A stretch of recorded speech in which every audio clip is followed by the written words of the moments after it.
शाम का समय था, सूरज डूबने वाला ही था और गांव की पहाड़ी पर बने एक पुराने मंदिर के पास रुद्र आ चुका था। उसका मन आज ठीक नहीं था। वो बहुत उदास था। प्यार में हारा हुआ इंसान निराश होने के सिवा और भला कर भी क्या सकता है। वो जिस लड़की से प्यार करता था उस लड़की का नाम मीनाक्षी था। आखिरी मुलाकात के वक्त मीनाक्षी ने रुद्र से कहा था, तुम मुझे क्या दे पाओगे? मेरे पिता ने जहाँ मेरा रिश्ता तय किया है वो लड़का बहुत अमीर है। मुझे वहाँ सारी सुख सुविधाएं, सारी खुशियाँ मिलेगी। उस घर में नौकरों चाकरों की कमी नहीं है। मुझे वहाँ कोई काम भी नहीं करना होगा। लेकिन मैं तुमसे प्यार करता हूँ। मीनाक्षी ने अपने चेहरे पर हल्की सी मुस्कान लाई और कहा, तुम्हारे प्यार को लेकर मैं क्या करूँगी? ये संसार तो धन और दौलत से चलता है। तुम अमीर होते तो मैं तुमसे शादी कर लेती। और इतना कहकर वो वहां से चली गई। मीनाक्षी की आज शादी है, इसलिए रुद्र यहाँ एकांत में चला आया था। वो पहाड़ी पर टहल ही रहा था कि एकाएक उसकी नजर पेड़ के नीचे बैठे एक महात्मा पर पड़ी। वो अभी भी ध्यान में लीन थे। रुद्र ने उन महात्मा का ध्यान टूटने तक इंतजार किया और जब वो नींद से जागे तो उन्होंने अपने पास रुद्र को बैठा हुआ देखा और उससे पूछा, कौन हो तुम और यहाँ क्या कर रहे हो? तब रुद्र ने कहा, महात्मा जी, एक प्यार में धोखा खाया हुआ इंसान और कर भी क्या सकता है। मैं जिस लड़की से प्यार करता था आज उसकी शादी है। गांव में मन नहीं लग रहा था, इसलिए मैं यहाँ एकांत में चला आया। तब महात्मा बोले, तो तुम भी प्रेम में निराश होकर यहाँ आए हो? महात्मा की बात को सुनकर रुद्र एकदम से चौंकते हुए बोला, तो क्या स्वामी जी यहाँ कोई और भी है जो प्यार में धोखा खाकर आया हुआ है? स्वामी जी ने हाँ में सिर हिलाया। रुद्र ने चारों तरफ देखते हुए फिर पूछा, कहाँ है वो? मैं उससे मिलना चाहता हूँ।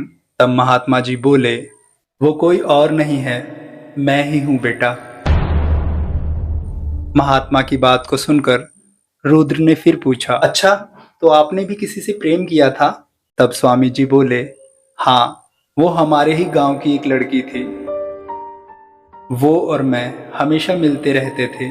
आखिरी बार एक शादी के निमंत्रण में हम मिले थे। उसका नाम सरयू था। वो यौवनमयी उषा थी। उसके गुलाबी होठ, झील सी गहरी आंखें, लंबे बाल और उसके अंगों से मकरंद छलकता था। विवाह की भीड़ भाड़ में मेरी आंखें हमेशा उसका ही पीछा करती थी।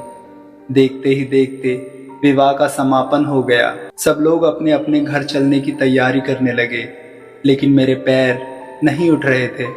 फिर जब मैं जाने लगा तो सरयू ने मुझसे पूछा, राघव, तुम जा रहे हो? हाँ, जाना पड़ेगा। फिर कब आओगे? मुझे पता नहीं। उस वक्त सरयू मुझे बहुत प्यार से देख रही थी और फिर उसने कहा, ठीक है, तो तुम मेरे विवाह में आना जो जेठ मास में है।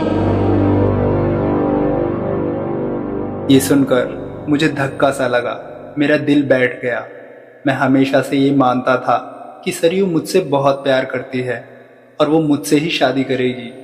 लेकिन जब उसने मुस्कुराते हुए इस बात को कहा तो मैंने उससे दूसरा कोई और सवाल नहीं किया और फिर मैं चल पड़ा। उस दिन मैं घर नहीं लौटा, ना जाने कहाँ की ओर चल पड़ा। मैं चलता ही जा रहा था। सांझ हो गई थी। मैं किसी घने जंगल की ओर चला आया था। चारों दिशाओं की हवा अपना रुख बदल रही थी। रात को ठंड पड़ने की संभावना थी। रात कहाँ गुजारूंगा, यही सोचकर मैं सूखी पत्तियों से झोपड़ी बनाने लगा। जैसे तैसे टूटी फूटी झोपड़ी बनाकर अपने टूटे हुए दिल को लेकर मैं उसमें आराम करने लगा। लेकिन मुझे जरा सा भी सुकून नहीं मिला और फिर सुबह आगे बढ़ने की इच्छा नहीं हुई और झोपड़ी की अधूरी रचना ने मुझे वहीं रोक लिया। जंगल में लकड़ियों की कमी नहीं थी। पास के तालाब की मिट्टी भी चिकनी थी, इसलिए दूसरे दिन से झोपड़ी उजाड़कर अच्छी सी कोठरी बनाने की धुन सवार हो गई। शिकार से पेट भरने लगा और घर बनाता रहा। कुछ दिनों में घर बन गया। फिर मैं और मेरी तन्हाई और सरयू की यादें उस घर में निवास करने लगी। मैं झोपड़ी को देखकर संतोष का जीवन बिताने लगा। कभी मैं झोपड़ी को आंसू की धारा समझता, जैसे निराश प्रेमी अपनी प्रेमिका की याद में आंसू बहाता, तो कभी उसे अपने जीवन की तरह संसार की कठोरता पर छटपटाते हुए देखता। ऐसे ही मुझे वहां रहते हुए लगभग 5 बरस बीत चुके थे। एक सुबह जब मेरी नींद खुली तो अभी भी हल्का हल्का अंधेरा था। मैं नदी की ओर सैर करने निकल पड़ा। अचानक एक शोर सा सुनकर मैं वहीं रुक गया। मैंने देखा कि वहां एक औरत और एक आदमी एक शिला पर लेटे हुए बातें कर रहे थे।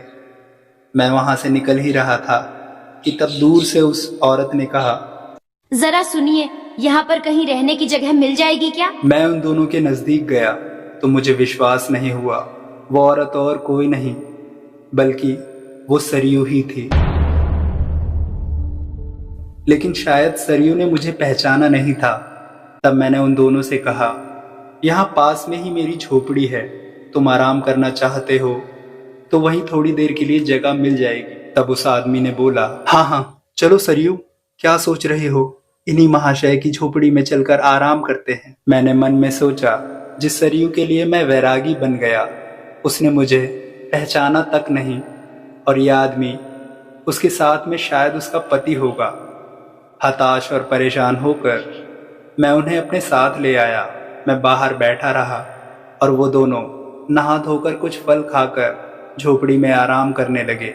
वो दोनों इतने थके थे कि दिन भर उठने का नाम नहीं लिया। मैंने कुछ मछलियां पकड़ी और नमक लगाकर आग में सेकने को डाल दी। रात का यही भोजन था। कभी जो भूले भटके राहगीर उधर से गुजरते थे तो मुझे उनसे नमक और आटा मिल जाता था। ये उनका मेरी झोपड़ी में रात बिताने का किराया होता था। आदमी ने डटकर खाना खाया और मैं अमलतास के पेड़ के नीचे जल रही आग को सुलगाने लगा, क्योंकि वो दोनों भीतर आराम कर रहे थे और मैं बाहर था। सरयू अब चाहे उसकी पत्नी हो, पर पहले वो मेरी प्रेमिका थी, इसलिए मुझे थोड़ी ईर्ष्या हो रही थी। 5 दिन होने को आए थे और वो दोनों अभी भी मेरी झोपड़ी में ही थे। फिर एक रोज सरयू ने अपने हाथों के सोने के कंगन मुझे उतार कर दिए और बोली, यहाँ से 5 कोस दूर पर एक गांव है जो हमें रास्ते में मिला था। वहाँ शराब मिलती है। तुम्हें कष्ट तो होगा, लेकिन क्या तुम उनके लिए ले आओगे? वो शराब के बिना नहीं रह पाते। मैं उसकी बात को सुनकर चुप रहा तो वो बोली, तुम बोलते क्यों नहीं राघव? उसके मुंह से अपना नाम सुनकर मैं चौंक उठा, क्योंकि मैंने अभी तक उन दोनों को अपना नाम नहीं बताया था। फिर मैंने सरयू से कहा, तुम मुझे भूली नहीं हो सरयू? सरयू हल्का सा मुस्कुराई और बोली, नहीं, मैं भला तुम्हें कैसे भूल सकती हूँ राघव। उसकी बात को सुनकर मैं अपने अतीत में जाने लगा। उसके साथ बिताए वो खूबसूरत पल, वो हसीन लम्हे मुझे फिर से याद आने लगे। उन प्यारे लम्हों को अपनी आंखों में समेटकर मैं सरयू की तरफ एकटुक देखता रहा और फिर उससे बोला, मैंने सोचा था कि तुम अपने पति के साथ खुश होगी और मुझे भूल गई होगी। ये मेरा पति नहीं है। उसके साथ मेरा विवाह होने से पहले ही मैं इसके साथ भाग आई। मेरा होने वाला पति गरीब था और ये गांव के बनिए का अमीर लड़का था, तो मैंने इसे अपने रूप के जाल में फंसा लिया और इसके साथ भाग आई और पिछले 5 सालों से हम साथ हैं। ये सुनकर मेरा सिर चकराने लगा और फिर वो बोली, अब मुझे ये भी तंग करने लगा है। जो जेवर और धन ये अपने घर से लेकर आया था वो भी अब खत्म होने वाला है। इसे मेरा यौवन चाहिए था और मुझे इसका धन तो वो एक दूसरे को मिल चुका है।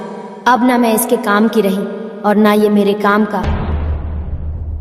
ये कहकर वो झोपड़ी के अंदर चली गई और तेज हवाओं के बीच में होकर भी मैं चक्कर खाकर जमीन पर धड़ाम से गिर पड़ा। मन ही मन मैंने सोचा, कितनी भयानक औरत है ये वही औरत है जिसकी खातिर मैंने सब कुछ त्याग दिया था।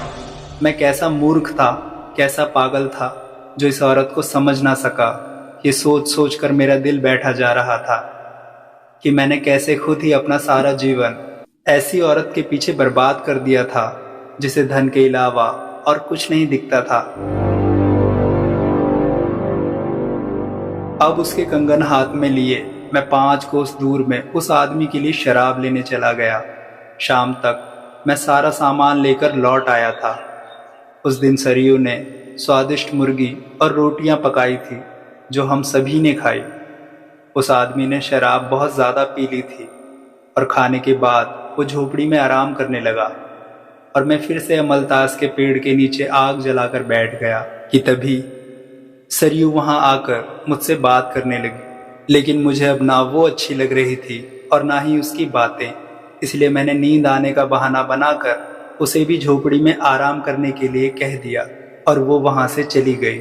जब सुबह हुई तो मैं रोज की तरह झोपड़ी के आगे से कूड़ा कचरा साफ करने लगा और अब बारी झूठे बर्तन धोने की थी। तो मैंने झोपड़ी के अंदर आवाज लगाई, लेकिन अंदर से ना ही उस आदमी की आवाज आई और ना ही सरयू की। शायद ज्यादा शराब पीने की वजह से वो आदमी अभी भी सोया हुआ था, लेकिन सरयू तो रोज धोने के लिए मुझे झूठे बर्तन दे दिया करती थी। फिर आज इतनी देर क्यों? काफी देर आवाज देने के बाद मैं झोपड़ी के अंदर चला गया। अंदर का नजारा देखकर मेरी हालत खराब हो गई। मैं कांपने लगा क्योंकि वहां सरयू नहीं थी और उस आदमी के सीने में एक छुरा घुसा हुआ था।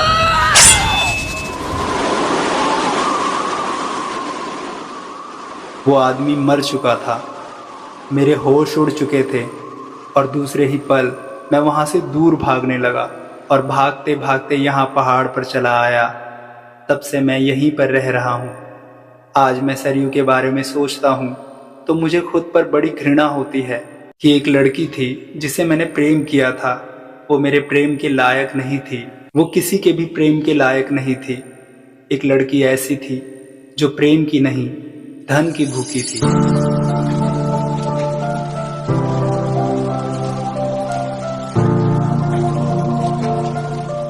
आपको ये कहानी कैसी लगी? आप हमें कमेंट बॉक्स में ज़रूर बताएं।